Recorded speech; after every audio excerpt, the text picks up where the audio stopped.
right? Baylor's the best team. I've already talked about it. They're balanced. They're tough. They love what they're at. And the school of Baylor, man, I'm watching that bowl game, and Dave Herendez, a terrific coach. He's stoic. He just wants to win.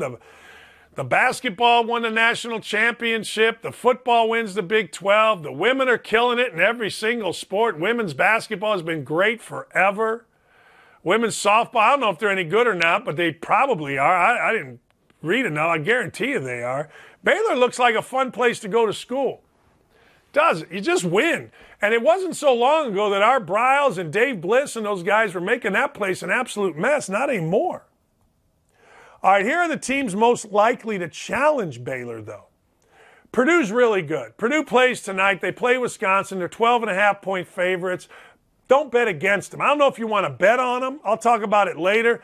But don't get a bet against Purdue because Jaden Ivey is the most explosive player in college basketball. They got two big dudes, Travion Williams and Zach Edey, whatever the hell his name is. They got wings out there. You know what? I mean, it is an amazing basketball team. They're not quite at Baylor's level yet because I don't think Baylor would have lost on a last-second shot to Rutgers. But Purdue has everything, and they can challenge. And I'm not going to be surprised to see this Purdue group in the Final Four for the first time since 1980 when Joe Barry Carroll was getting it done. Another team that can hang in there is Duke. I like Duke's team, and I want Coach K to win. I've been critical of Duke, and I've been critical of Coach K, but I got to tell you, I'm going to send Coach K some pizzas. I am. He needs to be more Chicago in this last part of his coaching career and quit faking like, he's a gardener and a sensitive guy. He needs to go Chicago. He needs to go gruff. He needs to go tough. He needs to start kicking ass in his lab. He needs to go back to what he was. People don't know this, and they forget this. But Coach K was the baddest mother. He was the baddest mother in college basketball. Like Coach K'd kill you. Not kind of kill you. He'd kill you. Coach K, in his last year here, his last ACC/Big Ten tournament, /NCAA tournament, needs to go badass. So I'm going to send him some Portillo's hot dogs and remind him he needs to go back to being Chicago, not this sensitive guy. Gonzaga. The Zags will be there. I don't know about this Chet Holmgren as the first pick in the draft. I don't know about that. But Drew Timme, him around the bucket is an elixir. Him around the bucket's a savior. Now, they're not going to be challenged from now until the end of the year. I don't know what their schedule. I don't know if they've got a game in there against somebody good. They play all these teams on the West Coast. No. But they're good enough 1 through 6, 1 through 8. They're very good, very well coached. Gonzaga, and then UCLA. UCLA has kind of been forgotten, went on the great run with Johnny Juzang and Jaime Jaquez last year. Don't sleep on UCLA. UCLA, those are going to be, I think, 1, 2, 3, 4, the 5 teams that have put themselves as the best right now. I anticipate them to continue doing that, although UCLA in their own league is going to get challenged, and there's a team in the Big Ten that I really like that no one's talking about. And I'll get into that right now. Teams to look out for. Michigan State. Now you say to me, Dan, of course we look out for Michigan State. No. Michigan State has been a bit forgotten. I think they've climbed to 10-2. I was texting with Izzo before his game yesterday at Northwestern. And I got to tell you, he likes this team. He's going to coach them hard. He's doing what I said Krzyzewski should do, and that's pound away at his team. Don't go all nice guy. Izzo's been through hell and back. When he got compared in the whole Larry Nassar thing, that was awful for him and his family. It was unfair. It was ridiculous. It was uncalled for. It was hard on him. And then last year, he goes at Gabe Brown and everybody, all the little sensitive, don't yell at players, shut up. Draymond Green, Steve Smith, and all the LM squashed that. Izzo's been through some shit here. And he retooled his team. He got a bunch of big guys, none of whom are great, but all of whom fit a role. Marcus Bingham's the best of them, at least best overall.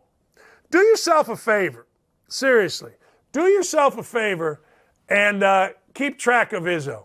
Look at my girl Stephanie Slovis on the YouTube chat. Stephanie, she can't quit us, Lauren and Donnie and Jesse. She can't quit us. Stephanie got this show off and running. And now she's going to CNN and going to kick ass there at CNN+. Love her husband, Larry. Great people.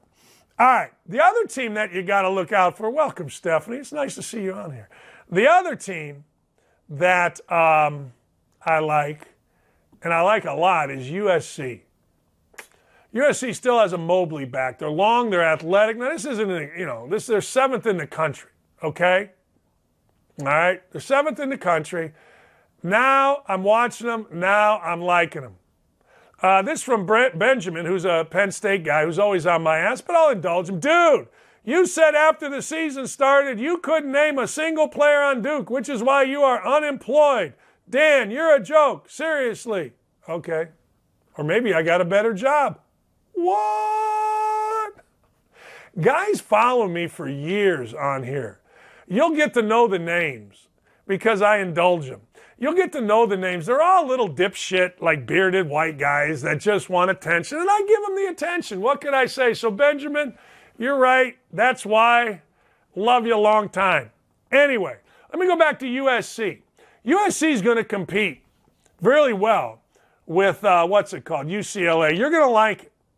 You're going to like them a lot when you watch USC. It's a must-watch game when USC, Arizona, and UCLA get together as we get into conference season. Trust me on this. Arizona will have to go like on, Thursday and play UCLA, Saturday play USC or vice versa.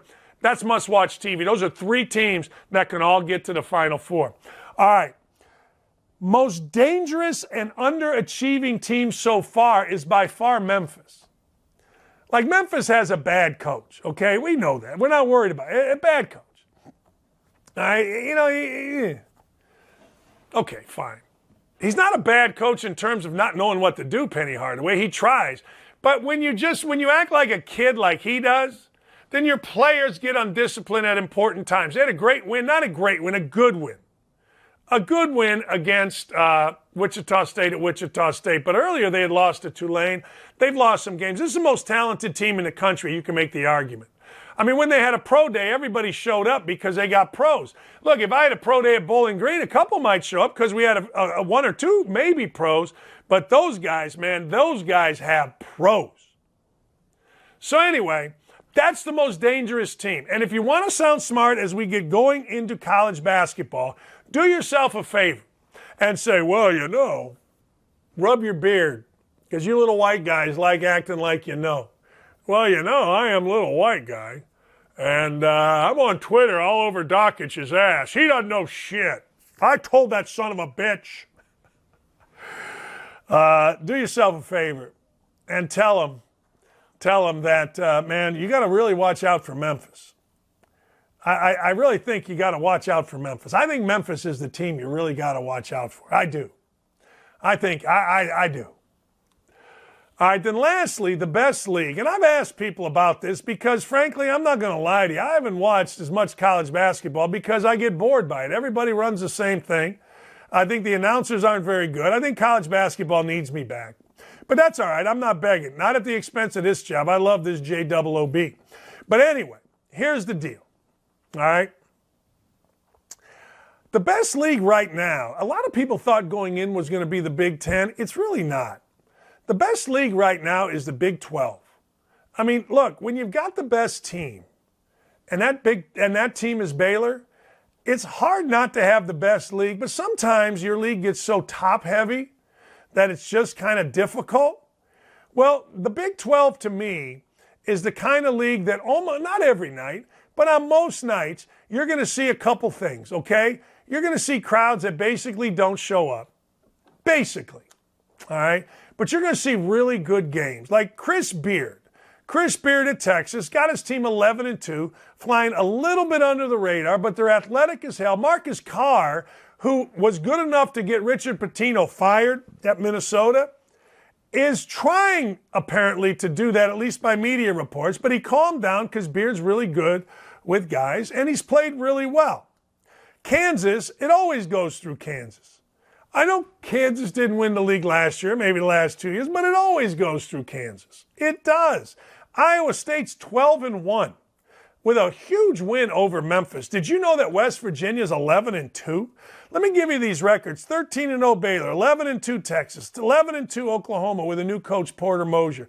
Kansas, 11-1. TCU, 11-1. Texas Tech, 10-2. Now, a lot of them have played cupcakes. I get it.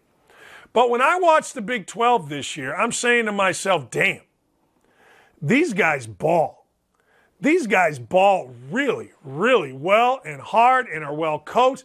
Now, the beauty of the Big 12 as a coach is that nobody gives a rat's ass until after bowl season. When I worked for Calvin Sampson, honest to God, he's like, Dan, Oklahoma's a great job because nobody cares. If you lose some game, hey, well, okay, wait, great. Let's see how they do in conference. At Indiana, you got 18,000 people showing up on a Sunday to play Chicago State. True story. There's a big difference.